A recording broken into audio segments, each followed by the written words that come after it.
I was definitely more reserved. Like my personality is a bit like bigger than a lot of people, and I didn't know how people were going to take that on social media. But like I said, I attract who I attract. If I'm not for someone, I'm not for someone. We're not engaging. It sort of is what it is. Yeah. And practice makes perfect with even being authentic and being comfortable behind a camera and all of these things. So I love you took action and then just started to like roll out the real Jayden. Yeah, exactly. And it's like, I thought I was killing it back then, and then now I look, I'm like, that is terrible. But it's nice to just be like, you can identify like that is true Jayden, right? And people resonate with that because there's a lot of people who post content online and they're like super vanilla, and it's like people don't want that anymore. Like people want to see your personality, and they're going to determine if you resonate with them based off of how you present yourself and what it is that you're saying.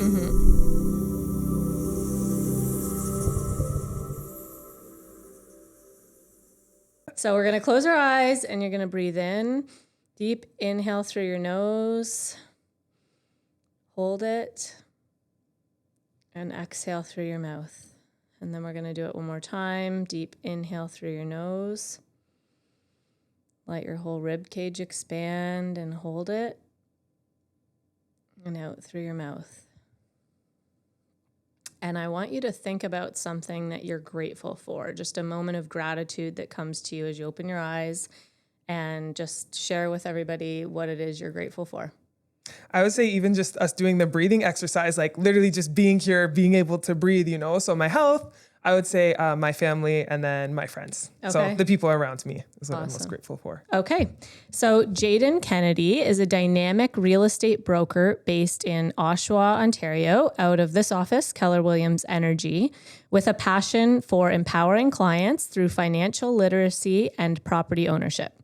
In 2024, she ranked number 18 for gross commission income earned in all of Canada for individuals. Yay.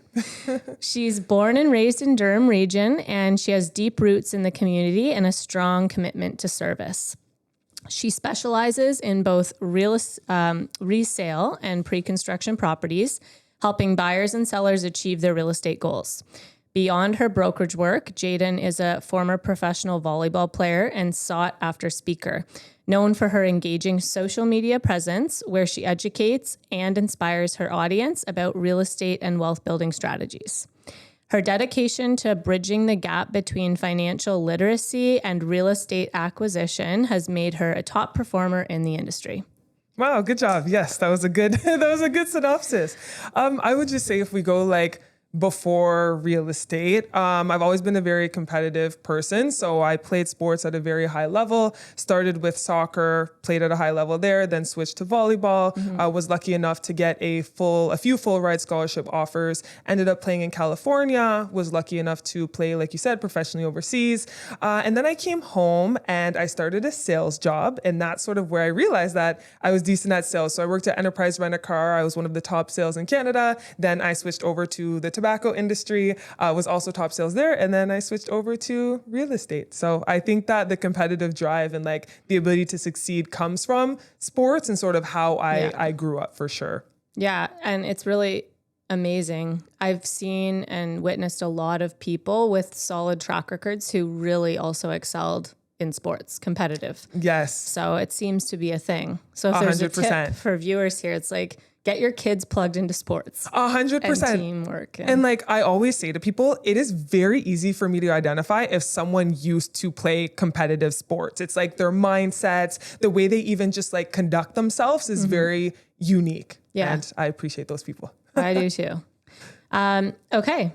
Can you share with our listeners, you just shared some, but some of your proudest achievements in your career and personal life so far? For sure. I would say my proudest achievements is like just being a good sister and good daughter and good friend. I would say I'm lucky that I have friends who also understand sort of the industry that I'm in, because I'm not always available for them and I'm working weddings, birthdays, all of those things. But aside from like the relationships that I have with people, I would just say I'm most proudest of everything that I've overcome in my life. For example, being born with my feet backwards, having, 2 hip surgeries, a knee surgery, and all of those things. And really just building the life for myself that I had envisioned. Maybe not when I was younger, but a few years ago, I set some goals for myself to be a real estate investor, impact the lives of many. And I feel like that's what I'm doing. So that's what I'm most proud of. So cool. I love that you're doing that too. And it's not just about Jayden. It's like you're impacting so many people's lives in such a big way. Thank you. Yeah. And it's like, it's not even just real estate. I think that I built my brand on social media, but the nice thing is my sort of soft spot is athletes, right? So I do a lot of work with, young athletes and teaching them how to best position themselves to get scholarships, because in Canada, a lot of, student athletes don't realize the student actually sort of comes before the athlete, because in the States, there's so many good athletes. So if you do want to get a scholarship, you have to be good with academics, but then also in sports.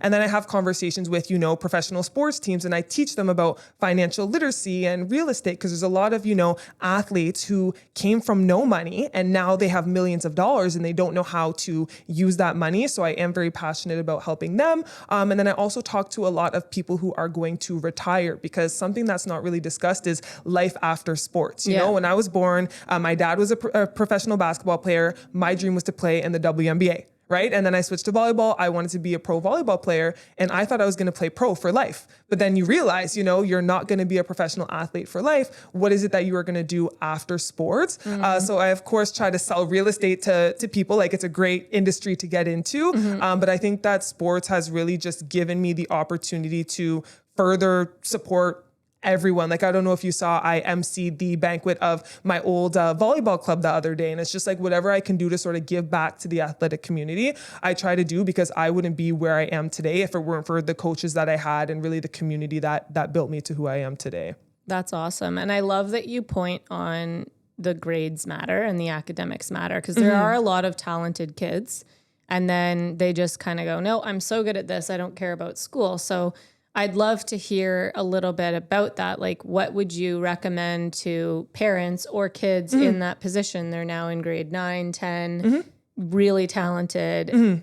What's your kind of... Yeah. So I would say there's SATs, right? So to even be able to go to school in the States, you do have to complete, SATs or ACTs. So you have to make sure that you're studying your math, your English. And when I realized that I was going to be going to the States, I'm really big on relationships. And I told some of my high school teachers, and it's actually really funny, because I had one teacher who I told, look, I want to get a full ride scholarship to play in the States. And he's like, yeah, like, keep dreaming, whatever. And he didn't believe in the vision. So he didn't actually support me, right? But I had other teachers who would stay at school after hours because they saw the potential in me, and they knew I had to have certain grades in order to get to where I wanted to be. So I would say to any, student athletes, is really tap into your teachers, share your vision with them, and you'd be surprised at the support that they'd be willing to give you outside of, the regular compensation. And of course, now I go visit those teachers. I bring them plaques. Like, I went to my high school last year, and I saw on the wall, like, a bunch of news articles from when I was in university, but that's because I had teachers who sort of believed in me. So I would say that really tap into your network, the guidance counselors. And then also, I took it upon myself to reach out to the schools for scholarships. I think that a lot of student athletes think, oh, the schools are just going to come to me. Get film. You got to get film, right? So I had my parents record all of my film, and then I actually just manually edit all my videos. And then I reached out to the top 25 schools in the States, and I sent them my film, and I said, look, this is me. I'm from Canada. These are my grades. Would you be open to considering me? And then that's when some of them came to watch me. Others just gave me the opportunity. But I think that a lot of people, once again, a theme in my life is like, I've always worked for what I have. And a lot of athletes, they wouldn't take the time to spend 10, 20 hours editing videos and manually finding all of the coaches' emails to ask them, put yourself in front of them, because they're getting tons of emails all of the time, right? So I would just say tap into your connections and think outside of the box in order to make yourself seen. And I also do a lot of work with a nonprofit, 50 for Free, shout out to them. And what they actually do is in the summer and over the March break, they actually have a lot of people who teach about financial literacy. So they'll have like insurance people, investors, realtors come in and teach athletes for free what they need to know about finances, all of these things. Nice. And then the other half of the day, they get to play basketball. So it's like you get the athletic component, but you also get the educational component. And this was founded by, he goes by The Rock, Jermaine Anderson. He was the captain of Team Canada basketball for a long time, but he noticed that there was sort of a gap between athletics athletics and academics. And a lot of, I'm very passionate about serving underserved communities. And this is why we specifically do it at schools where these kids might not have the resources otherwise, to give them that resource and those people to look up to, because they're not in communities where it's easily accessible, or maybe their parents have access to those people. So once again, it really just comes down to like finding, there's people out there who want to support you, but you have to do the work to go find them. For sure. And that's really awesome. Like making an impact in so many different ways through different avenues. Yeah. I love that. Thank you. So what can you share? I want to go into a bit of your past. Yeah. As much as you're comfortable sharing. Okay. So Sounds good. what can you share about your early life and what shaped who you are today? With my feet, my parents were both really serious athletes. And so they wanted to give birth to, an athletic child. And they were worried, like, oh my gosh, with this girl's feet situation, like, is she ever going to play sports, But they really believed in me, and they got the right people around me to ensure that I was good, which was amazing.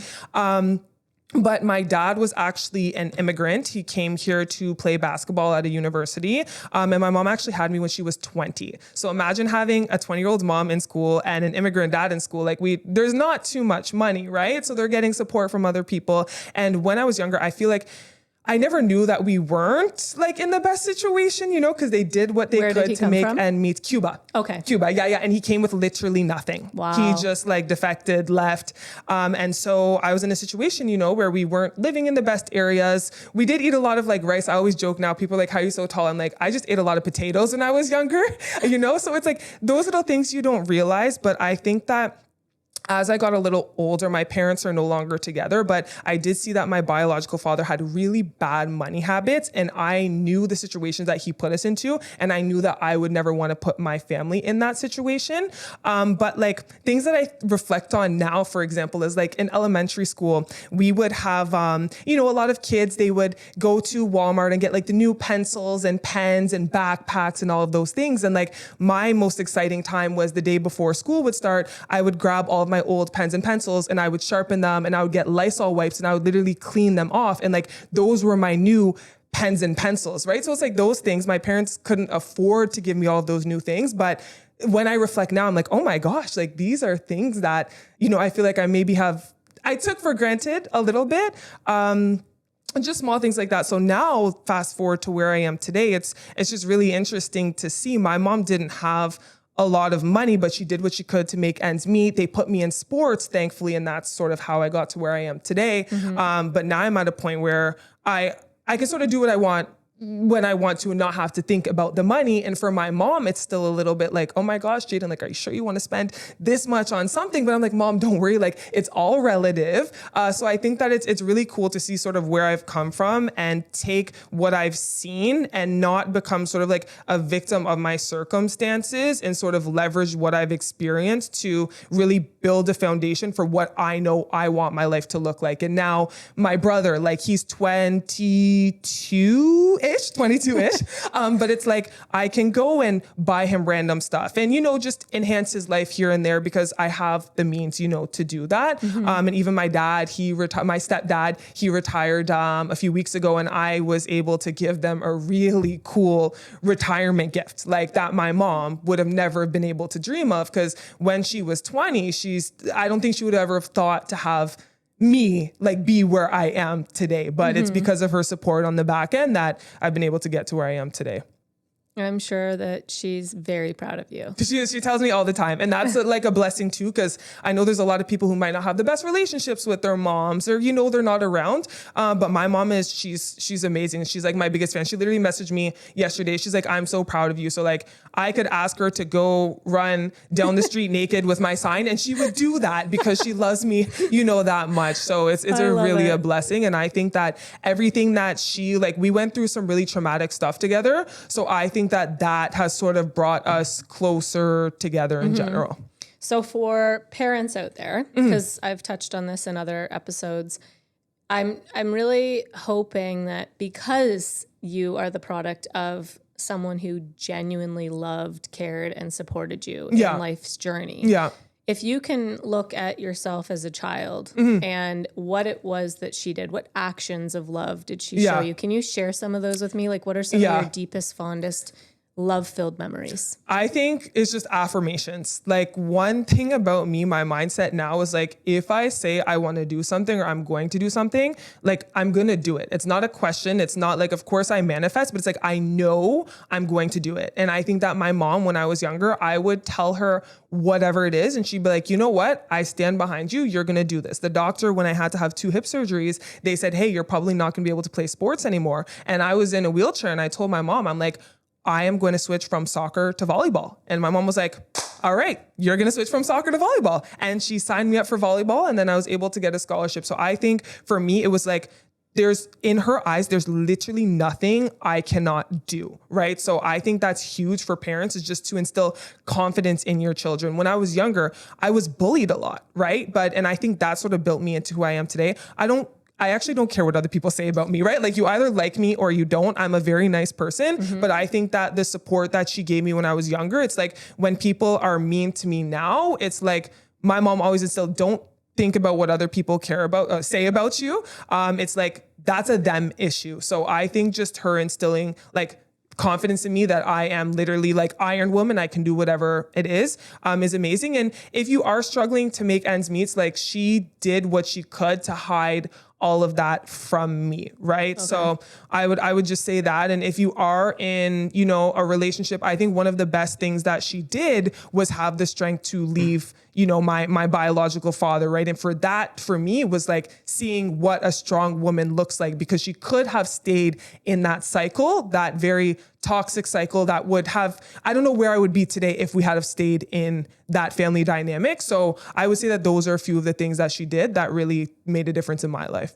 What a woman. Yeah, she's sounds awesome. Exceptional. And I think you shared on stage at the Phil Jones event that she actually helps you with editing, and like, she's the first person you send some of your stuff to, because she just loves you so much, and she'll give you such candid feedback. Yeah, exactly. And she's like, I'll post a reel, she'll share it on her story, she'll share it with her friends, she'll be the first one to comment. Then she grabs my dad's phone, she's engaging like with then she goes to my grandma, make sure you see Jayden's video. So she is, Mom, you're the real MVP. I love it. And I love to, I'm reading a book. It's one of my favorite books. I just gave a copy to my brother, and I wish I could remember the Financial Anointing.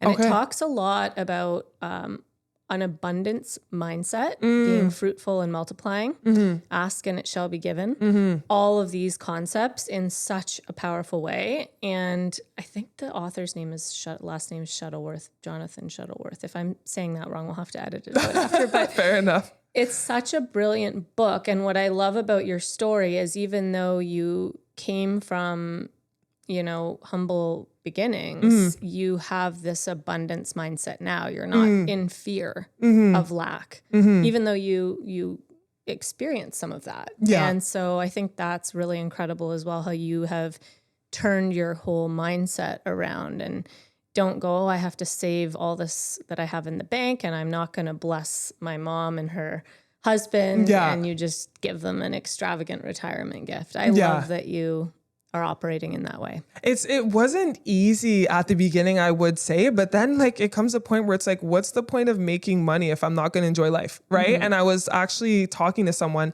and I don't remember who it was, and they were like, Jayden, like, what's the point of waiting to spend money until retirement? Like, you want to live your retirement out throughout your life, because it's like, as you get older, you're not going to be as mobile, you're not going to be able to experience things the same way that you would be able to today. So I think it's really just like having a perspective shift, but also I studied psychology, so, like it helps a little bit, but I'm always reading. And I find that a lot of people, I'm 28, like a lot of people my age, they still don't see reading as like cool. But for me, it's like a cheat code, right? Yeah. So I learn about like money mastery. And also I surround myself, like coming to Keller Williams, actually, it was really funny because I don't know if you'll remember this, but Nate Brower, everyone's like, Nate Brower is like the coolest guy. So I was like, oh, let me try to like shoot my shot and like have a conversation with him. So he took a long time. We were supposed to talk for maybe like 40 minutes. We were talking longer, which was amazing. And some of the numbers and information he was giving me just like opened my eyes. And I was like, oh my gosh, like it's so much bigger than I think. So also just surrounding yourself with the right people. And like, you know, we're in a group, I think through surrounding myself, even Michael McDougall, like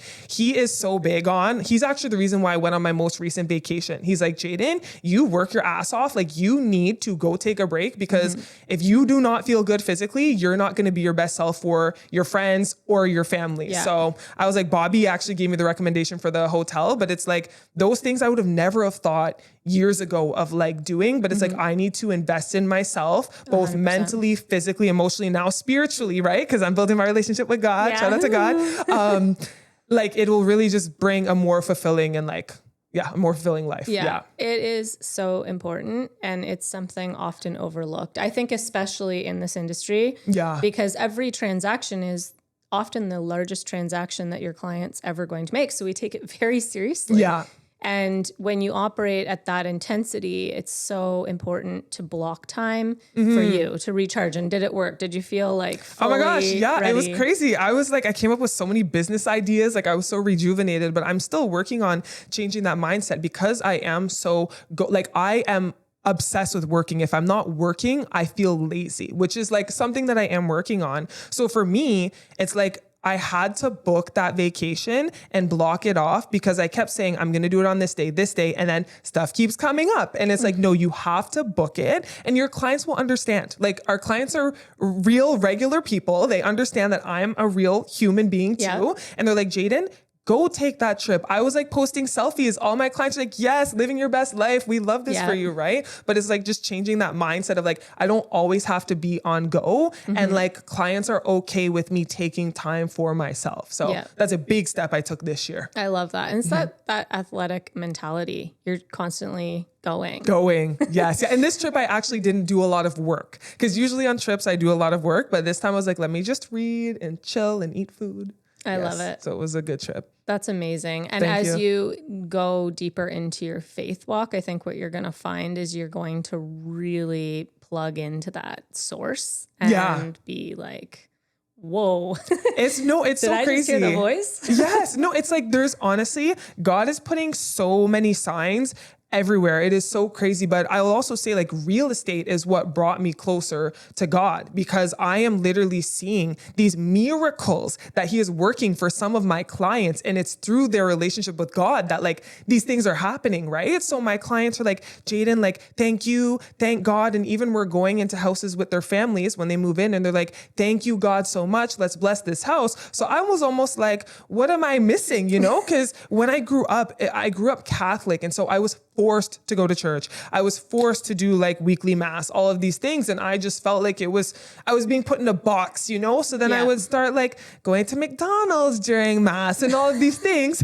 But then now I think this past year is really when I'm like, oh my gosh. And like the relationships I feel like I'm even building with my clients are just so much deeper now. And it's like, I'm there for them emotionally, but like I went through a couple of unfortunate events, I'm sure, you know, like last month or the month before. And like the amount of prayers that my clients gave and like the pouring into me was just amazing. And it's a different feeling. Oh, I'm so sorry. It's a different feeling. It's like you just feel so full in a different way, you know? So it's like I didn't realize, I don't want to say I had a void, but I didn't realize that there was this extra space in me sort of reserved for that energy until like, this year. I love that. I love that for you. I love that your clients were praying for you. I mean, I've seen serious miracles myself. And I love it when someone's in this beginning of a journey of connecting to the ultimate source. Oh my gosh. Yeah. Some of my clients, especially the older ones, are like trying to bring me to church every Sunday. I'm like, you guys, like I'm doing what I can. I can't commit this much right now, but I'm in my prayer groups and all of those things. But they are plugging me in big time. That's amazing. He's calling you. Yes, exactly. I love it. So what about a moment or a story where you've made a significant impact, either on someone or a group? We've touched on them, but is there anything in particular or a specific story of a client or a youth getting involved in sports that you've really impacted and can share a story about? Honestly, I don't know if I have like a specific story, but like I do have, for example, like helping people with transactions is amazing, and that's something that I see directly that I'm impacting directly. But when I get messages from people and they're like, Jayden, my credit has been so bad for so long and I followed your tips and now I qualify for a car loan or something like that, that's huge to me because it's like, you don't know how many people you're impacting until they essentially reach out to you, right? Or I will go present at a school and the kid will talk to their parents about the conversation that we had. And these kids are like 10 years old. And then the parent actually emails me and says, I want to hop on a 3-way call, you, my husband, and myself to talk about financial literacy. So I think like what's coolest to me is like, of course, helping people build generational wealth, but it's also like literally being that go-to resource for people who don't have someone to go to learn about financial literacy or their kid getting a scholarship or anything along those lines. So I would just say really the impact, big transaction wise and even smaller in terms of becoming more financially literate or making $1,000 off their first investment. Like that's so big to me. Okay, great. So let's talk about current projects. Like what is it that you're doing currently that is so exciting? Like what are you working on, or is there a specific vision you have that you'd like to share? But I'm working on my relationship with God. I think that's a really exciting thing that I'm working on. And then just being like a better friend, sister, daughter. I'm really trying to do my best to like leave places better than, how I found them. That's like a big goal of mine, be it like emotionally, energy wise, or even just like cleanliness wise. In terms of my business, like I do want to continue building, but I just want to impact as many people as possible. I'm blessed to, be able to go on like the news and talk shows and work with like the Toronto Blue Jays and all of these things. So I think just continuing to like put messages out there in terms of both real estate, but then also leveraging my platform to like share the word of God and help other people on their journeys. Cause I recently posted like how Easter Sunday, I went to mass and all of these things. And some people reach out to me like, oh my gosh, this is a sign. Like I've been considering building my relationship with God and seeing you do this, like this is my sign. So I do think that like I have a bigger calling, but I don't know what exactly it looks like. So I'm just trying to continue building my relationship with God so I can see like where exactly that will bring me and follow his guidance. I have also had some requests to potentially be on screens. So we'll see what happens with that. But the thing is, my main focus is real estate. So I don't know what the future holds. I'm just going to continue to trust God, build my relationship with him, and sort of see where that takes me. The cool part about that, and I've been on this journey since Mother's Day 2018. That was when I was almost atheist, not really a believer at all. Okay. And a miracle happened. My children were healed at the front of a church after a year and a half of the worst health crisis a mother could imagine. Oh my gosh. And so when you witness a miracle like that, everything changes. And so on that journey, it's really neat because God will connect you to the people that you need to know, or they say something and it's like he's talking to you. Yeah. It gets really wild. But the neat part is it's this path, and it's almost like you're blindly being led. Yeah. And you're following it, and you don't necessarily know the next step or what the end is. I have some incredible books. An amazing pastor mentor of mine has given me on finding God's purpose and will for your life. It's like a study guide. If you like to read, I'm more than happy to give you them as a thank you for today. And then there's another book that's exceptional of people kind of teetering on like, is God real? What is God? It's called The True Nature of God. And it really opened my eyes. Even 3-4 years into believing, I was still a little bit on that religiosity side of things where you're like, I have to do this right and that right now. And it's like, but it's a lot. That book opened up my eyes to how much God loves us and how when you believe and are born again and follow, you're not in a place of right and wrong. Yeah. So really good book. So I'm going to leave them both for you. Amazing. I'll Thank get them you. in here next week, tail end of next week. Okay. And I think you'll love them. Amazing. Appreciate that. And then you can share them with other people as they see you because you're hugely influential. Yeah. And then you'll be able to share these great books with other people leaning in. I'm always trying to share resources. And I feel like especially with real estate, I'm very knowledgeable. So I'm very confident in everything that I post. But now that I'm starting this journey, it's sort of like, I don't think there's a right and wrong, but it's like, I want to give resources, but I don't know which resources are good and all of those things. So I think that'll be a good start, and read that and see how I feel and then go from there. Yeah. Are there any lessons that you've learned along the way, either hard lessons, easy lessons, that you'd like to share with others? Yeah. I would say the biggest lesson, honestly, is just like to not take in what other people think about you. Because if you listen to those thoughts, you are going to basically like be in analysis paralysis and stay stagnant. Like if I had have listened to my high school teacher's opinion or thoughts on me not being able to get a scholarship, I may not have pursued that. And I guess this goes, I just want to rewind real quick. Like if you're a teacher, please like do not put the goals and beliefs of your students down. Like really pouring into your students makes a really big difference. I'm super passionate about that, especially because I work with a lot of kids. Yeah. And sometimes they tell me, my teacher said X, Y, Z. And I'm like, what the heck? The kids are so young. They're so impressionable, right? So I would say that. And then also just surrounding yourself with the right people who really just open your mind. And like Larry Lloyd is a great example of that. He literally saw me the first day I came in the brokerage. He was like, you're tall. I want to talk to you, right? And then we just had conversations, and now like he does whatever he can to support me. And I think that it's really important to surround yourself with people who are older than you, because they have a lot more wisdom, and they will tell you what they have done wrong so that they can sort of expedite your progress, right? Mm-hmm. So I would just say building relationships with people is also a really big one. Yeah. And then, being open to having tough conversations, because if you don't have the tough conversations, it's going to snowball into something worse. So I've realized it's better to just nip it in the butt when the issue comes up, as opposed to letting it fester, because the longer you let that happen, the worse the implications are going to be. So 100%. Yeah.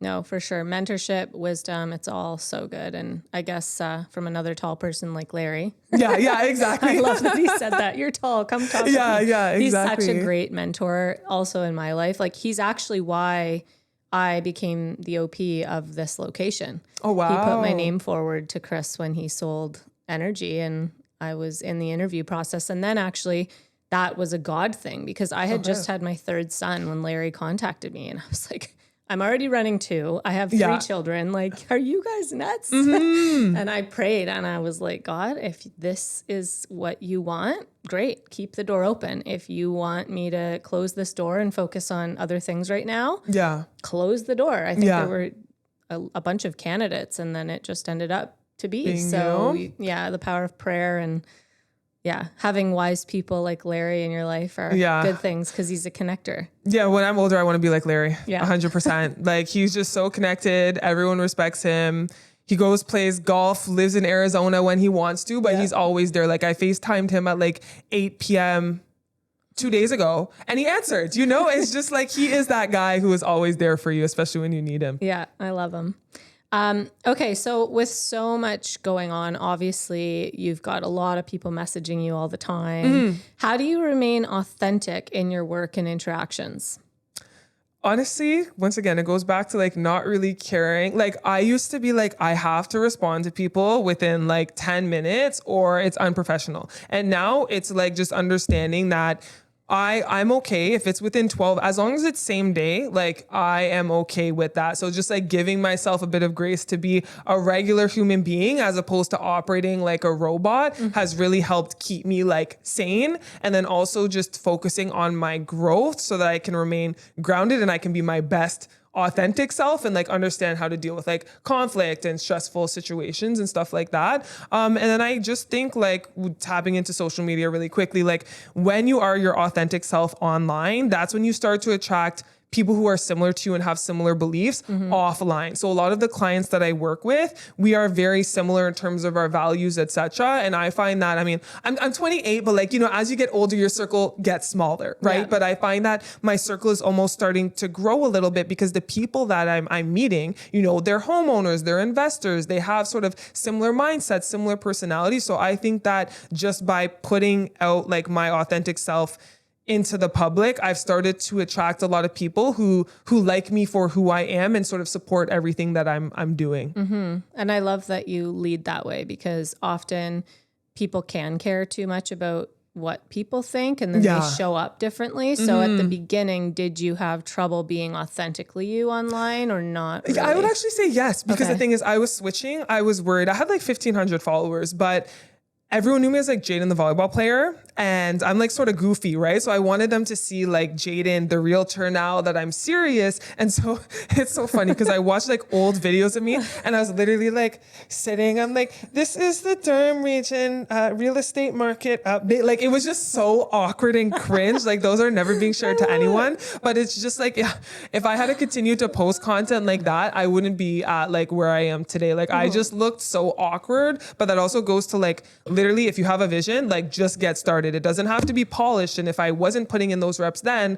I wouldn't be where I am today. So I was definitely more reserved. Like, my personality is a bit like bigger than a lot of people, and I didn't know how people were going to take that on social media. But like I said, I attract who I attract. If I'm not for someone, I'm not for someone. We're not engaging. It sort of is what it is. Yeah. And practice makes perfect with even being authentic and being comfortable behind a camera and all of these things. So I love you took action and then just started to like roll out the real Jayden. Yeah, exactly. And it's like, I thought I was killing it back then, you know? And then now I look, I'm like, that is terrible. But it's nice to just be like, you can identify like, that is true Jayden, right? And people resonate with that, because there's a lot of people who post content online and they're like super vanilla. And it's like, people don't want that anymore. Like, people want to see your personality, and they're going to determine if you resonate with them based off of how you present yourself and what it is that you're saying. Okay. If I were to sit down with you a year from now and you were telling me what happened and how amazing it has been, what would we be celebrating? We'd be celebrating the fact that I took 4 vacations in a year. Yeah. Where are you going? That's a great question. Yes. I'm going on a cruise in the winter, so that's a good one. I want to go to Greece next year, so that's another one. The other two we'll have to see. Greece. Have you been? Yes. I love it. I haven't been. Favorites. I love Greek food, and like, I love good weather, so I feel like, yeah. You're going to love it. I have tips. I lived in Switzerland and we went every year. Oh, okay. Yeah. I'll get those tips from you for sure. I would say that. I would just say my business, like, I just want to continue to provide value. I'm not really focused on like growth or all of those things, but I think that naturally the more people that I provide value to, the more impact I'm going to have.